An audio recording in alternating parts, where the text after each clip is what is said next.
ये कालभीरु नाम के जो ऋषि थे उनकी बेटी थी, इसका नाम था चारुमती। इसका विवाह कालभीरु ने कक्षवान ऋषि से कर दिया था। कक्षवान ऋषि विवाह किए और उसके बाद पत्नी को घर में छोड़ करके 12 वर्ष की तपस्या में चले गए। राजा नारी और शास्त्र को कभी छोड़िए मत। शास्त्र नित्य पढ़िए, विद्या नित्य पढ़िए, नहीं तो विद्या भूल जाएगी। और राजा से, बड़े लोगों से बराबर मिलिए, नहीं तो बड़ा आदमी आपको भूल जाएगा। और नारी को कभी न छोड़िए। आपने नारी का पानी ग्रहण किया है ना, आप गए थे ना ससुराल में, वो थोड़े आए थे। छोड़िए नहीं। अब वो चले गए तपस्या में। चारुमती का संबंध किसी नीच व्यक्ति से हो गया। जब ऋषि लौट के आए तो उन्हें आभास हुआ, तो उन्होंने श्राप दे दिया, म्लेच्छ से संबंध करने वाली, जाओ अगले जन्म में तुम राक्षसी हो जाओ। रोने लगी, उद्धार कैसे होगा? तो कहा श्री कृष्ण उद्धार करेंगे। अब वही पूतना भगवान श्री कृष्ण से मिलने के लिए जहरीला दूध लेकर के आई है। दूध में मिलावट सबसे पहले इस पृथ्वी पर पूतना ने किया था। सबसे पहले दूध में, और आजकल सबसे अधिक मिलावट दूध में ही है। और दूध और पूत ये दोनों मिलावट की चीज नहीं है। पूतना ने अपने दूध में हलाहल जहर मिलाया, पालने के पास पहुंची है। अनाघ्रातम भृंगई अनपहृत सौगंध्यमनिलई अनुत्पन्नम नीरेषु अनुपहतमुर्वी कणभरैहि अदृष्टम केनापि क्वचन चिदानंद सरसो यशोदाया क्रोणे कुवलयमिवौजस्तद्भवतु। चिदानंद सरोवर में यशोदा रूपी जल में कन्हैया रूपी कमल खिला है। ये बताओ, कमल पर पहला अधिकार किसका है? बोलो। भंवरे का ना, बोलो ना। कमल पर किसका अधिकार है? भंवरे का। क्यों? मधुमक्खी मक्खी का क्यों नहीं है? मक्खी का क्या हो, तो नलियों में बैठ जाएगी। लेकिन भंवरा जब भी बैठेगा तो कमल पर ही बैठेगा। वो किसी नाली के बगल में, वो निष्ठावान है। और मक्खी का क्या है? कहो बिष्ठा पर बैठ जाए, कहो गोबर पे बैठ जाए। और जो एक निष्ठ होता है, अधिकार उसी का होता है। भंवरा कमल के प्रति निष्ठावान है। अनाघ्रातम भृंगई, चिदानंद सरोवर में यशोदा रूपी जल में कृष्ण रूपी कमल खिला है। अभी भ्रमर ने सूंघा नहीं है, कोयल ने देखा नहीं है, भंवरा गुनगुनाना नहीं है, तब तक ये समझो कि मक्खी बैठने आ गई है। अभी ग्वाल वालों ने प्रेम किया नहीं है, सम्मान किया नहीं है, तब तक पूतना चली आई है। स्वामी जी महाराज का बहुत बहुत अभिनंदन है।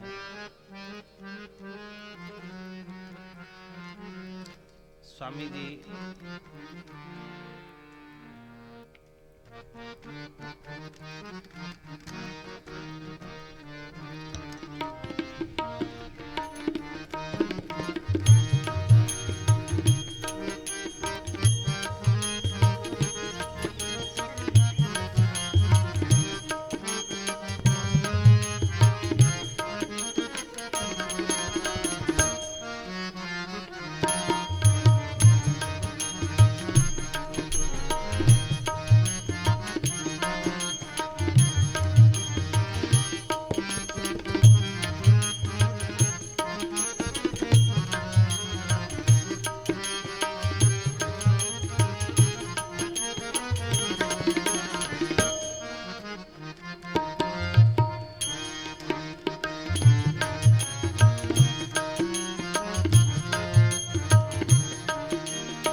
स्वामी जी ने ब्राह्मणों का बहुत मंगल किया है। हमको लगता है कई हजार विद्यार्थियों के ऊपर आपका आशीष और सब आचार्य बन बन के आपके सानिध्य और संस्कार को पाके भूरी भूरी प्रशंसा करते हैं आपके विद्यार्थी आपकी कि स्वामी जी के सानिध्य में ऐसे ब्राह्मणों के हितैषी स्वामी जी महाराज का दर्शन करके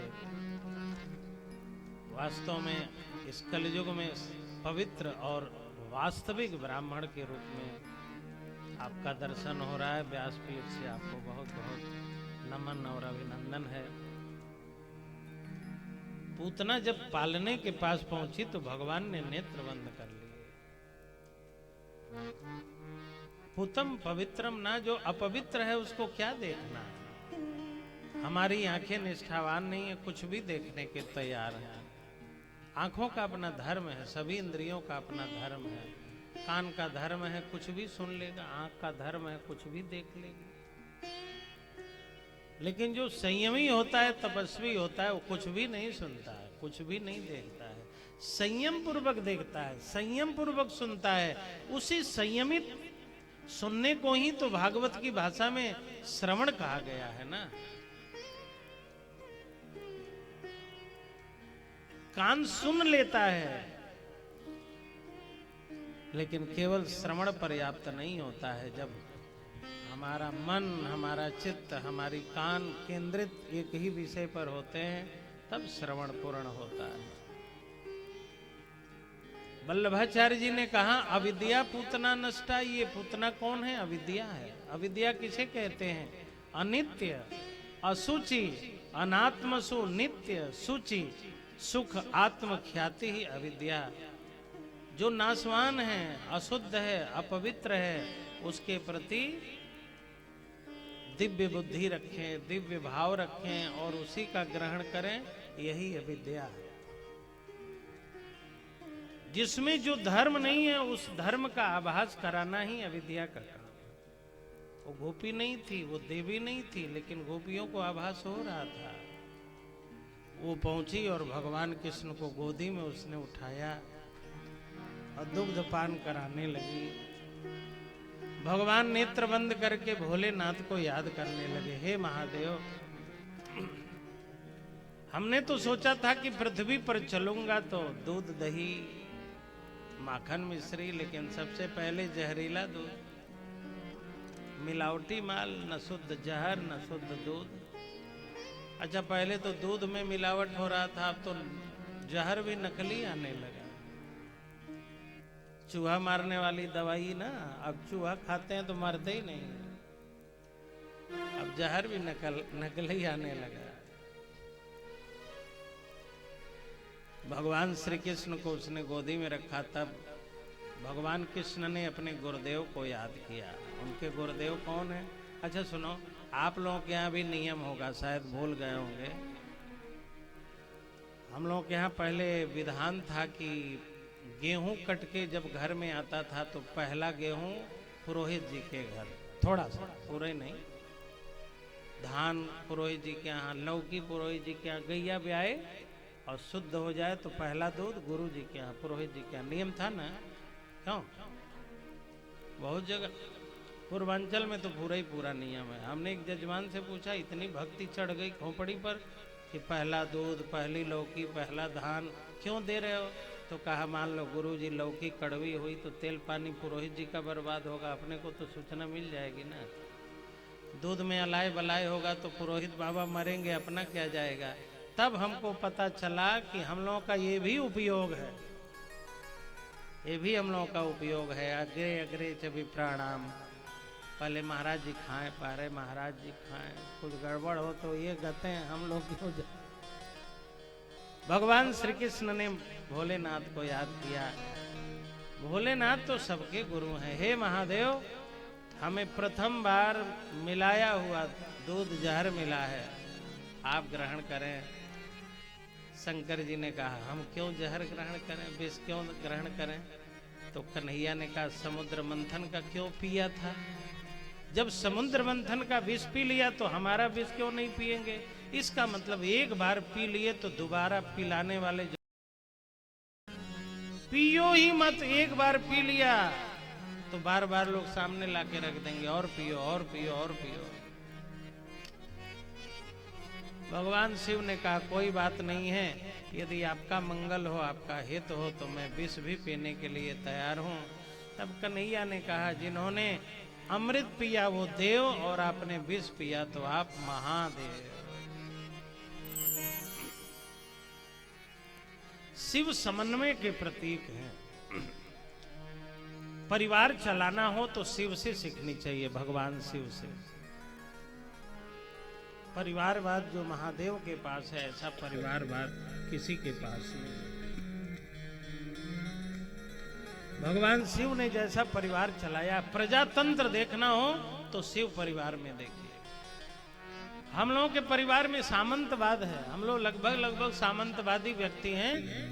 हम जो कह रहे हैं वही हो, हम जो कह रहे हैं वही हो, ये विचार और धारणा जिसकी बन जाए वो समझ लेना वो घर में प्रजातंत्र लागू नहीं होने देना चाहता है, वो सामंतवादी विचारधारा का।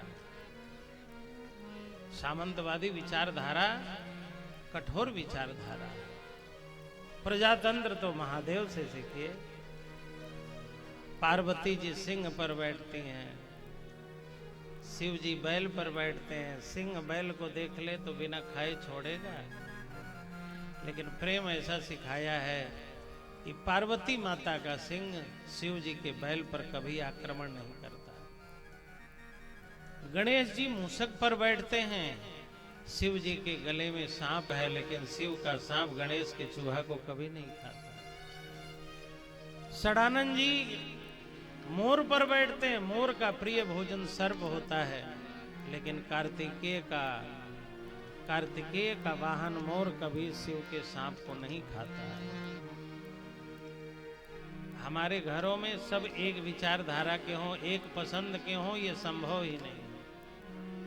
किसी को चावल पसंद है, किसी को रोटी पसंद है, किसी को आलू पसंद है, किसी को हलवा पसंद है। अलग अलग पसंद हो, लेकिन विचार के तल पर भले अलग अलग हो, लेकिन एकता के नाम पर हम कभी भ्रमित न हो, विखंडित न हो, टूटे न हो, बिखरे न हो। वाहन अलग हो, देश अलग हो, धारणा अलग हो, लेकिन एकत्व हो, एकता हो, एकम हो, तो समझ लेना वही शिव परिवार। शिव समन्वय के प्रतीक हैं। शिव जी की जटाओं में गंगा है, गंगा पवित्र है। शिव जी रहते हैं श्मशान में, श्मशान पवित्र है। पवित्रता और अपवित्रता, हम लोग के भी घरों में पवित्रता पवित्रता सब है। शिव जी के ललाट पर चंद्रमा है, चंद्रमा में अमृत है, और शिव जी के कंठ में गरल है, विष है। अमृत और विष एक जगह है। हम लोगों के परिवार में भी कोई न कोई कड़वा बोलने वाला हो ही जाता है, विषैला होता ही, जिसके वाणी में मिठास नहीं है, व्यवहार में मिठास नहीं है। लेकिन क्या मिठास नहीं है तो उसको भगा दिया जाए, लड़ लिया जाए, तो कहते हैं शिव से समन्वय सीख लिया जाए। आइए महादेव को प्रणाम करें और महादेव का समन्वय अपने जीवन में आत्मसात करें। जिनकी जटाओं में गंगा की धार, जिनके गले में है मुंडों की मार, जिनकी जटाओं में गंगा की धार, जिनके गले में है मुंडों की मार, बड़े निराले मेरे भोले बाबा, बड़े निराले मेरे भोले बाबा।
भोले बाबा पहले ही जाने मेरे भोले बाबा। भगवान शिव ने विष पान किया, कन्हैया ने दुग्ध पान किया। दूध पीते पीते प्राणों को भगवान ने पीना प्रारंभ किया। हमारे शरीर में 10 प्रकार के प्राण हैं। कृकल, देवदत्त, धनंजय, प्राण, समान, व्यान, उदान। निष्प्राण हो गई, आकाश में उड़ गई और चिल्लाने लगी, सामन चमन चालमिति प्रभाषणी निष्पीड्यमाना खिल जीव मरमड़ी। आकाश में लेके उड़ गई और चिल्लाने लगी, मुझे बचाओ, मुझे छोड़ दो, मुझे छोड़ दो। भगवान ने कहा, मौसी जी, एक तो मैं पकड़ता नहीं और जब पकड़ लेता हूं तो छोड़ता नहीं। भगवान पहली बार तो अच्छे नहीं लगते और जब एक बार अच्छे लग जाएं तो फिर छूट नहीं पाते। निरंतर भगवान में मन लग जाता है।